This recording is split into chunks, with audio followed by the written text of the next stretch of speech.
Early to bed and early to rise makes man healthy wealthy wise. सबको याद है लगभग, लेकिन बड़ी कठिनाई है कि व्यक्ति जानते हुए भी उसे साकार नहीं कर पाता। इसलिए श्रीमद् भगवद गीता कहती है जो आपको ज्ञात है उसमें से कुछ कुछ अपने जीवन में साकार करने की चेष्टा करिए। युक्ताहार विहारस्य युक्त चेष्टस्य कर्मसु युक्त स्वप्नावबोधस्य। स्वप्न में भी जागृति में भी। स्वप्न आपके हाथ में नहीं है, लेकिन यदि आप समय से सोए और समय से उठे तो स्वप्न भी कम आएंगे। और यदि स्वप्न आए भी तो स्वप्न की कोई बहुत चिंता करनी नहीं चाहिए, क्योंकि अंत तो गत्वा स्वप्न स्वप्न है। युक्त स्वप्नावबोधस्य। अर्जुन ने पूछा कि महाराज मैं तुम्हारी बात मानता हूं, कल से समय पे उठेंगे, समय पे सोएंगे, समय पे उचित भोजन करेंगे, जिह्वा के आस्वाद व्रत का पालन करने की चेष्टा करेंगे। इससे हमको क्या मिलने वाला है? आपने उपदेश दे दिया, हमने पालन किया, परिणाम क्या होगा? कर्म फल का निषेध करने के बाद भी गीता का कर्म बार बार फल बता देता है। अर्जुन ने जब पूछा कि मैं इस प्रकार का युक्त जीवन यदि जीऊंगा तो होगा क्या, तो उन्होंने कहा दुख। दुखों का हनन अपने आप करने लगोगे आप। अभी दुखों का हनन करने के लिए दूसरों को बुलाना पड़ता है।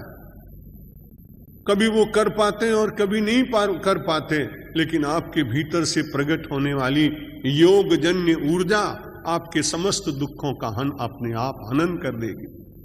वे दुख समाप्त हो जाएंगे। और इस प्रकार से धीरे धीरे साधना करते हुए जो आपको मानसिक आनंद प्राप्त होगा, क्योंकि आनंद एक ऐसी अवस्था है कि जिसका शब्दों से वर्णन नहीं किया जा सकता। आनंद अनिर्वचनीय। वेदांत ने भी इसको स्वीकार किया और लौकिक जगत में भी आप देखते हैं एक छोटे से बालक को मां जब स्नेह प्रदान करती, उस मां से कोई पूछे कि आपको क्या सुख मिला, तो उसने कहा कि तुम पुरुष हो, तुम्हें ये जानकारी नहीं हो सकती। या किसी को पुत्र ना हो, उससे पूछो तो कहेगा तुम्हारे बेटा नहीं, इसलिए तुम जान नहीं सकते हो।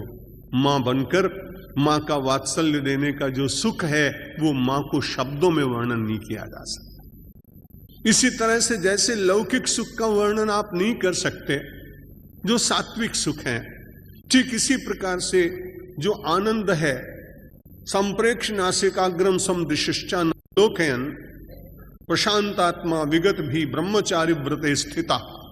इन सब नियमों का पालन करते हुए ध्यान जन्य जो आनंद है, गीता ने कहा कि वो तो ऐसा है कि उसकी बराबरी कोई नहीं कर सकता, उसकी उपमा कहीं बैठती नहीं है। और कहते कहते 22वें श्लोक में कह दिया, यम लब्ध्वा चापरम लाभम मन्यते नाधिकम ततः यस्मिन् स्थितो न दुःखेन गुरुणापि विचाल्यते।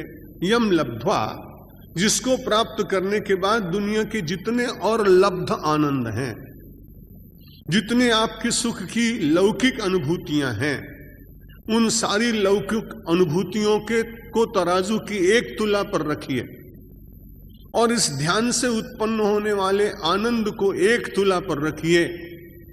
ये जो आनंद जो आपको ध्यान से प्राप्त हुआ है वो बहुत गुरुतर होगा, बहुत श्रेष्ठ होगा।